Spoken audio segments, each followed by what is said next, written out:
This is Lansdowne, the voice of the fans. Coming up, McLean in the wars again. Plus, 8 League of Ireland clubs asked the government for a slice of 120 million. You know, just for a little bit of hate. All this and more coming up on Lansdowne Roar. David Dunn here, joined by Martin Prendergast. You're very welcome to another edition of Lansdowne Roar. And before we get started, if you like what you see, you love what you hear, scan that QR code. Head over to our Facebook, Instagram, and our Twitter account. And if you want opinion, head over to lansdowneroar.ie. That is lansdowneroar.ie. Martin, you've done it again to me. It's the crack of dawn. And here we are. Another early start for Lansdowne Roar. How are you? Dave. I hope you're feeling very tired. I do feel tired, Dave. Yeah, we had a very busy week, haven't we? I saw it was great to catch up with you during the week. It was. It's just these early mornings just to fit in the shows, give the listeners the latest news on Irish football, and it was brilliant to see you, see lots of people. We were hobnobbing, weren't we? We were indeed. The great and the good. We were indeed. Yeah, we had the ambassador there. We had Liam there. We had Tony Galvin there. Noel Mooney there. It's good to see Noel. I did ask him. So when you take it over the FAI, and he's just like, "I'm grand where I am. Thank you very much." Okay. Yeah. I had to. No, a brilliant night, wasn't it? Like we went. Sorry, just to clarify, perhaps to everybody. Oh yes, God. Yeah, we were at the Irish Embassy in London. Not hosting us at Lansdowne Roar, but this was the Republic of Ireland Soccer Supporters Club, of which I'm the chairman, and it's our 40th anniversary of the club. So yeah, fantastic night for us. We had over 120 people in attendance. Some brilliant music with former podcast guest Niall McNamee was there.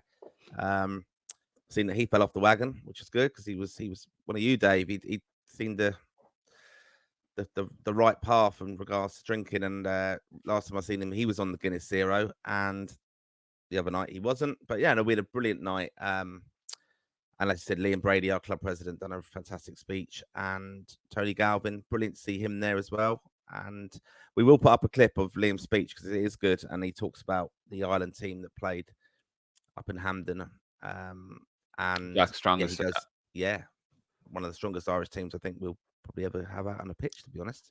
Oh no, that was a strong. I remember put that up. I think it was that and Bulgaria at home were the same. It was the same starting lineup, and it was the strongest ever 11. And I remember put that up on the side, and they're like, "No, Roy Keane." And I was like, "No, starting 11, not like a fancy 11." And he seemed. I love Liam, but he seems to quite. Yeah, he always has a little thing to say about Jack, doesn't he, about not being picked? Yeah, he did say that as well. Yeah. With a rare occasion he picked me, but no, like we know that Liam patched up his differences with Jack, and we will give a little nod there, Dave, while we're chatting about Liam. We had a fantastic interview with him in December last year. On the YouTube channel, so do check that out. That was a really good production that we did, showing Liam videos and clips of Ireland games and fantastic hairstyles and his days at Arsenal. And of course, we also showed him the Thierry Henry handball, where he was obviously part of the backroom staff with Trapattoni at that time, and that's very good. That I'm going to actually link that interview that Martin did. It was a brilliant interview in the Claddering last December. I'm going to link that in the description of this video if you're watching on YouTube. And if you're listening to the podcast, great, thank you. But if you want to see our lovely faces, head over to the YouTube channel. Hit a lovely subscribe button there, a nice little subscribe button there. Give us a cheeky little subscribe. We're trying to grow the YouTube channel and get more content out to you. So yeah. And Martin, I had to say, I thought your speech, by the way, going back to the 40s, was an excellent speech. There's a picture of you there, and you can't quite see that photograph actually, but there's Noel Mooney looking on quite lovingly with Tony Galvin as well, and a few others in attendance. Now it was a good night to be had. Yep. And His Excellency, easy for me to say, the ambassador, although no one called him that. That's what you used to call an ambassador, and Your Excellency. Yeah. What's his name again? Pproper dub, isn't he? Martin Fraser. Yeah, really good lad. Like, we had a chat with him before it and stuff, just kind of to suss out. I like the fact he said, I'm just going to be going off the cuff on this, because he travelled to Stuttgart in '88 and he was at the Euros. He was a young lad then, but he was telling us all about that. And it was very, very interesting kind of chat with him. And yeah, it's a fantastic kind of I think, Anglo-Irish relations and stuff in London, it's changed so dramatically, as I said in my speech, Dave. I don't want to give it away, but yeah, it just it's a huge honour for the club and 40 years, and we've obviously got our dinner dance in September, which we're also going to be involved with at the Yep. Lansdowne Raw, and really looking forward to that now because we love music and all sorts. So yeah, we'll probably put a link up to that as well. Anyone who is in the area who wants to get tickets for it to come along, because Camden. West London, you do get a good night out of it, because this was completely unplanned. But afterwards, actually before the event, people were in the pub, so I was getting messages. Then I was obviously at the embassy, and not a private audience, but you kind of have to do a little bit of stuff in the background, working with the embassy organizers, and sorting out kind of the plan and itinerary for the event. So it was just checking all that was kind of done, and music is that all set up as well, and that was all lovely as well. And we had a little chat with Liam before it as well. But afterwards, then everyone was back to the pub, and yeah, it was 11 o'clock. We got out of there, last orders. So you do get a good night out with West London, and it's You- brilliant to see, like, we had a lot of the founding members there as well, which 40 years on, the stories they can tell, and yeah, good characters. yeah. No, you do get a good night out with West London. And yes, in September, in the Irish Centre in Camden Town in September. We'll also put a link for that in the description here on the YouTube channel. Right, Martin, let's get on with it. To the meat of the matter. And of course, James McLean, there he is. He was in the wars again in a friendly match in America. Funnily enough, Wrexham were playing Chelsea again. It finished 2-2. So Chelsea not exactly covering themselves in glory there. The description of it: former Ireland star. This is from the Irish Mirror.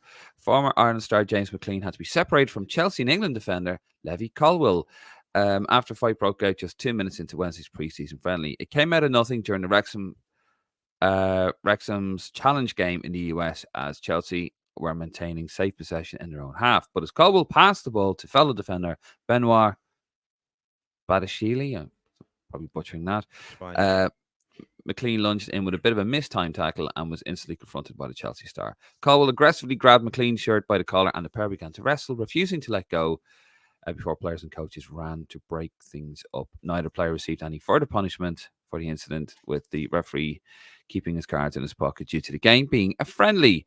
After the 2-2 draw, Wrexham boss Phil Parkinson said, "You have to put it into context. They spent so much money on that team, and we were in the National League 2 years ago, and we went toe-to-toe and could have won the game." I take you've seen the incident, Martin. What do you reckon? McLean being a bit naughty, or Colwill being a bit precious?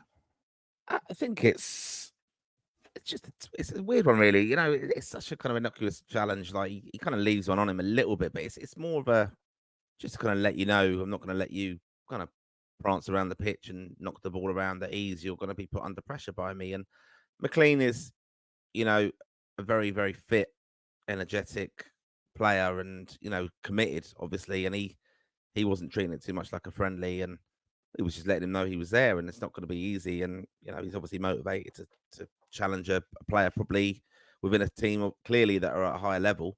So he's just letting him know that we're not really here for a friendly. And it was a bit silly. It's 3 minutes in, wasn't it? It's ridiculous. But these preseason games. What, by they are McLean getting or up to speed. Colwill? McLean. Oh, no, it's McLean, but the reaction was well over the top. Like, to go over that. You can kind of get on with it, but kind of say what you're doing. Like, it is a friendly, but yeah, the reaction and going in. It was interesting, actually. I saw something. Was it Ben Foster? I think was saying recently how McLean's just an absolute animal, like training wise. That he used to be in there early, doing all rope sessions and weights and everything, and treadmills and bikes, and that's something I'd heard from Martin O'Neill say about him as well. He's an absolute beast of a kind of fitness fanatic, basically. And he's fair play. That's what's kept him the longevity in the game. And they have got a high profile Wrexham as well. But I mean, Wrexham obviously got that game in America, didn't they, as part of the Ryan Reynolds kind of link and the promotion of that team, and also the TV show, of course. But probably doesn't go down too well with the American audience, that they think, wow, they fight as soon as they tackle each other, kind of thing. Because a lot of Americans probably wouldn't understand the game. Are you joking me? They watch hockey. They watch ice hockey. They love fights. They no, but I encourage mean the in fights. football though. Yeah, but in the football, like, that's what I mean. Yeah, But yeah, it was a bit silly. Did you not think so? But they're all coming in. It was a little bit like, oh, I'm stronger than you, and it was a bit. Yeah, you probably loved it. It's a little bit like wrestling for you. Nah, at least wrestling's entertaining. Well, it used to be. I don't watch it. I haven't watched it for a very long time. Yeah, it's just a bit like, yeah, you've kind of. I was gonna come into this a little bit thinking your man Caldwell's a bit of a precious, Oh, yeah, it was typical that as well. Yeah. modern day footballer.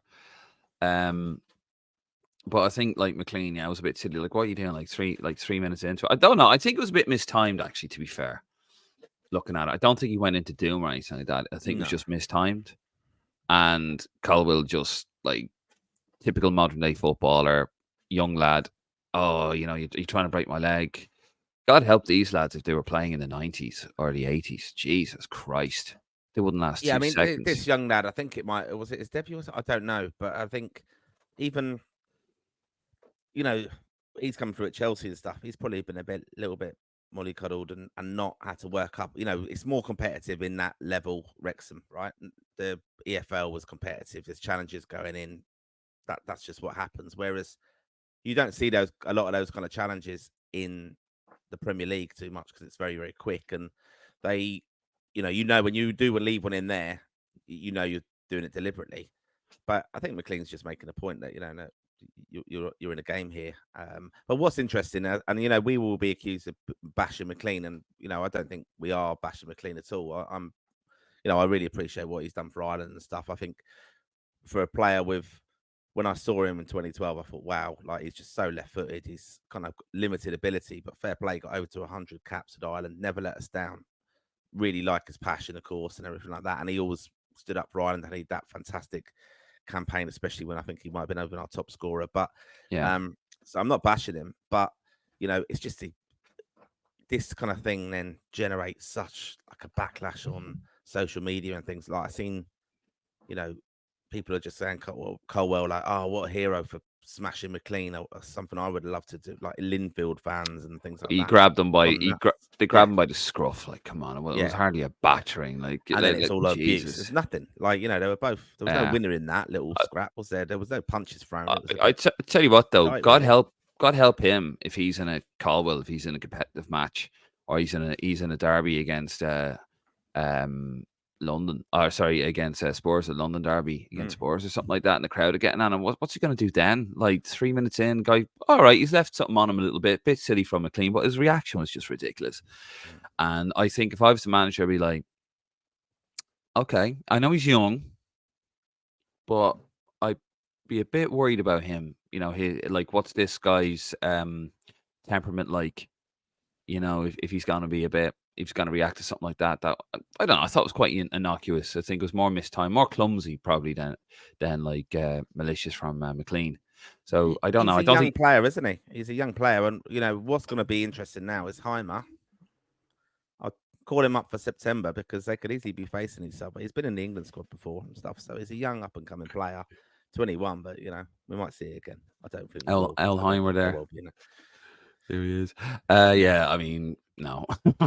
I'm sure McLean will be he'll be chopping at the bit to play against England in a competitive match. But yeah, just all very, very silly anyway. But I there you think go. maybe a little bit of the English Irish stuff, maybe. Like he did win the under 21 with England and stuff. So I don't know. Do you reckon anything like that in it, or that maybe he is kind of probably one of the names now in that Chelsea squad, or an up and coming player, and you just like he might be a bit of a classy kind of centre back, and McLean's just thinking, I'm not letting you have this easy. McLean I just don't took it know. to the.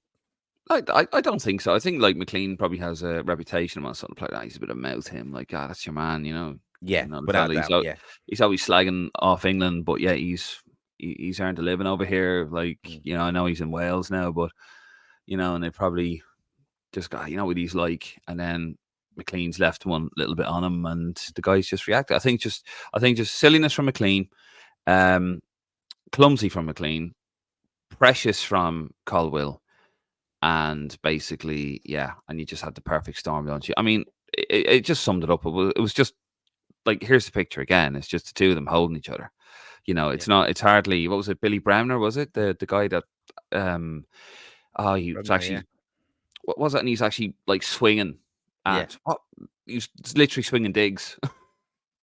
And do you Or remember like the best John Giles hitting Keegan?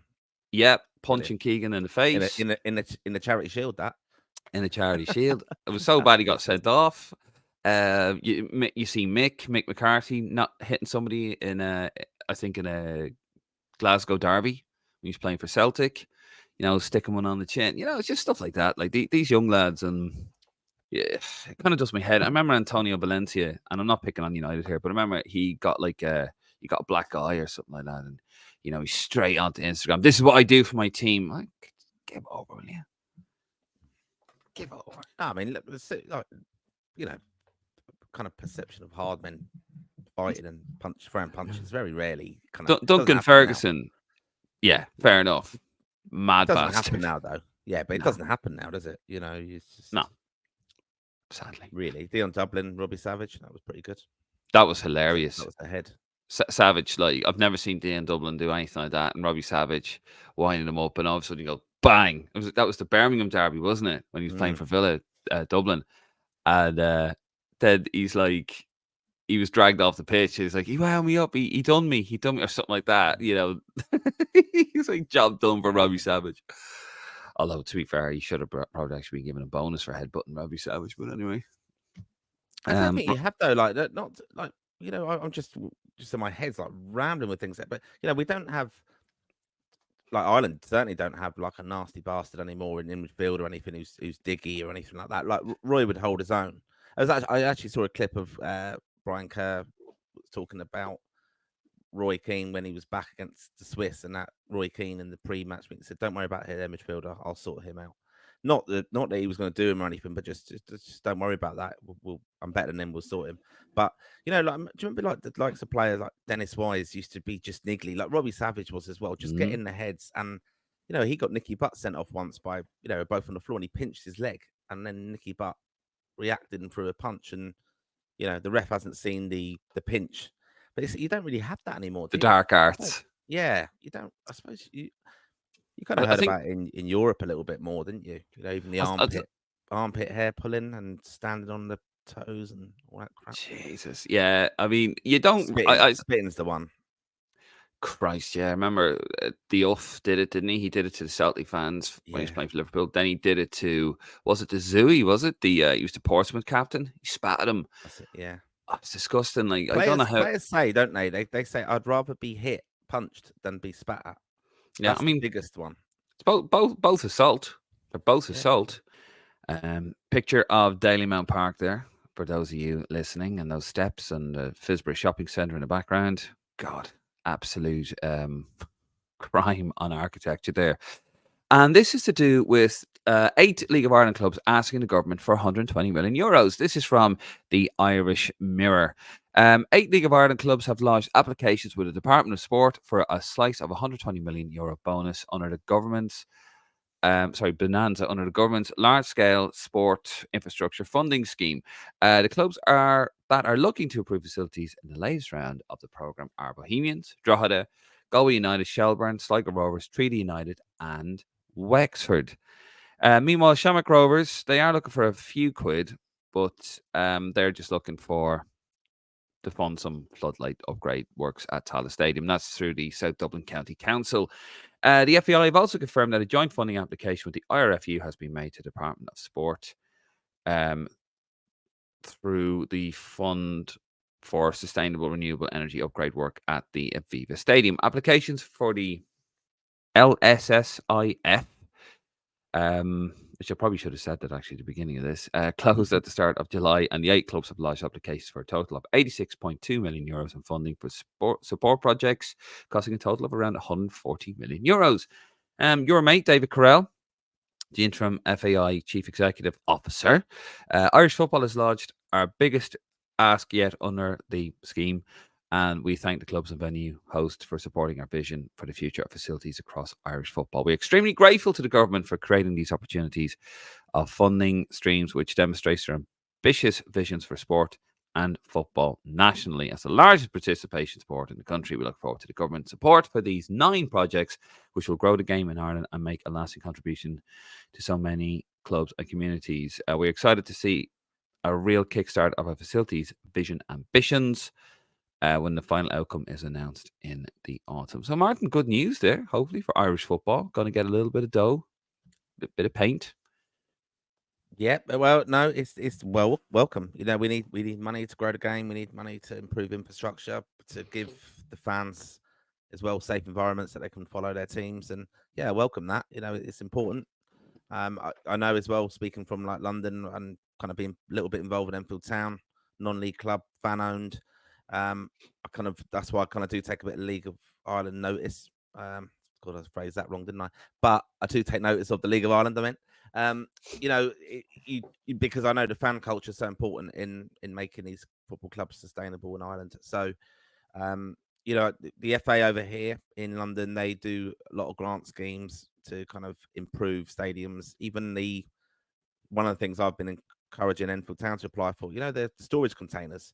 There's grants for those now because they're normally used, aren't they, to be converted into bars or food Yeah. outlets or, even, you know, changing rooms, kit and equipment that's kept in them as well because they're you know, they're solid structures, aren't they? So, that's a big thing I know Enfield Town we're looking at, and have used as well in the past. So, yeah, you do need the support. You need funding, obviously, and it's a big challenge for football in Ireland as well to get that money from the government, be trusted with it to do it, spend it right.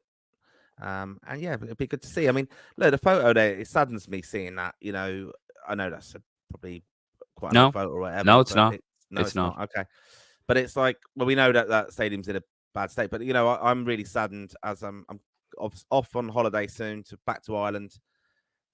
It saddens me going past Buckley Park in Kilkenny. And I've mentioned it many times before, but we held under 21 games there, and that's just been left to go rack and ruin. And I'm hoping that one day that will be kind of put back in place as Yeah. a decent stadium.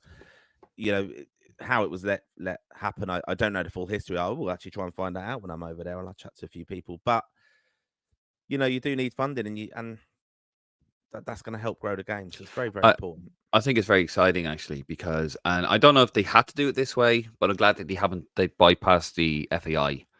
I'm not sure if they had to do it that way. I'm not sure if the FAI would do it on their behalf before. I don't know how that works. I'm sure somebody will tell me in the comments. Um, actually, we got a bit of stick actually for the last one. You know about Martin and Neil. Apparently, we pick on him a lot. But anyway, that's available in the archives. But going back to the point at hand, I think it's very good because if you're a League of Ireland club and you're applying to the government, all you have to do is say, "Look, we're selling matches out. You know, the interest. This is that the interest in the league hasn't been this high for about 60 plus years." Mm. So we have customers. We need to improve our shop floor. We need better facilities. It needs to look better on camera. And I think this is exciting. Listen, they're not going to get the money. I know the FA are very cash rich for obvious reasons. The FAI aren't. We're not going to get into that. So they have to do it through the government, directly through the government. I think it's brilliant. If you look at a lot of facilities, I mean, if they can get that amount, what's 8 clubs, so 120 million, 8 clubs. I don't. What's the maths on that? You know what I mean? My maths. Well, 120 divided by 8. Yeah. Come on, Martin. Jesus. Come on, Martin. £7.5 grand each, is it? 7.5 million each? 120 divided by 8. 15. Not 15 even each. close. Sorry, Calculator. I done the. I was converting it into sterling and stuff. That's where I got my maths wrong there. Oh I yeah. was trying to do that. I was trying to be extra clever. Yeah. Of course.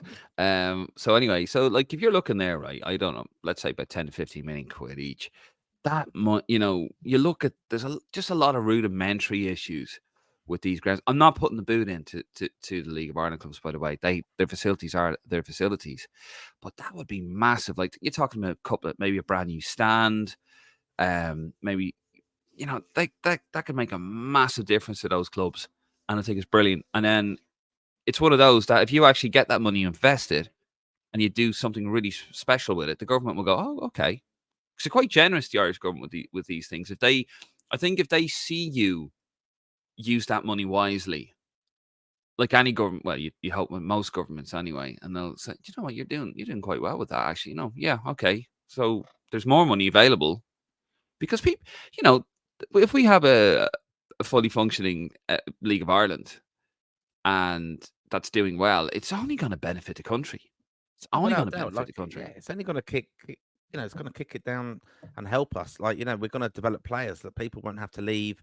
It Yeah. will all the money will filter down. More People will be income going, oh, I'll tax. go to that. Yeah. Everything's going to just work better. And I think this is a big switch of the FAI. Look, we've got the pathway in place and it's starting. Heimer's come in, going to embrace the culture, going to live in Ireland. I think it's a massive thing. But he's been doing the League of Ireland tour, which I think is very good as well. Important that people see him as a personality now.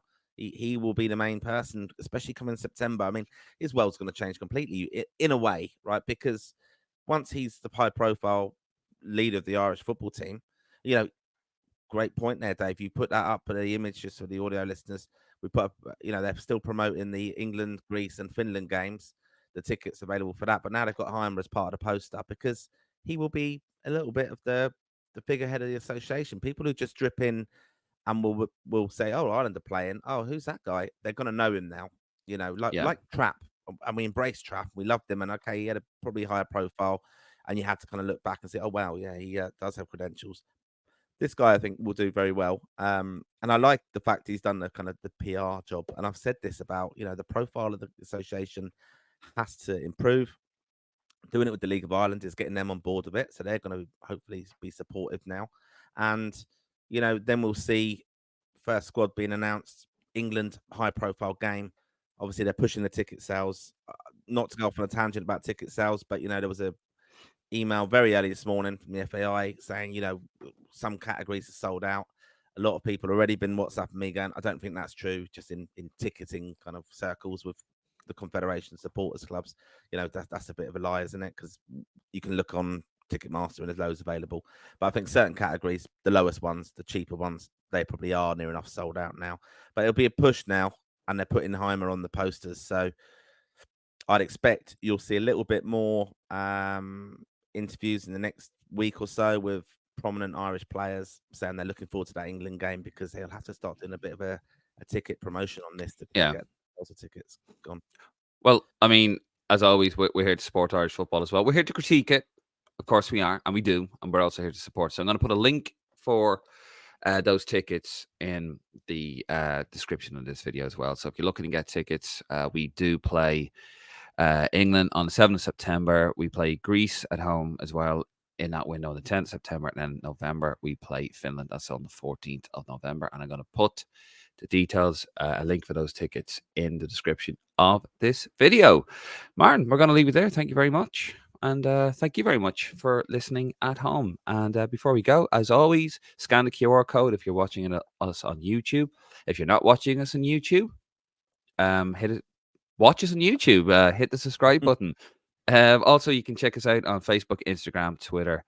And if you want opinion, head over to the website. That is lansdowne.ie. Lansdowne.ie if you want opinion and all that happy stuff. Martin, thank you very much. See you guys down the road. Good night. God bless. And okay, go on. I'll do it. Come on, you boys in green.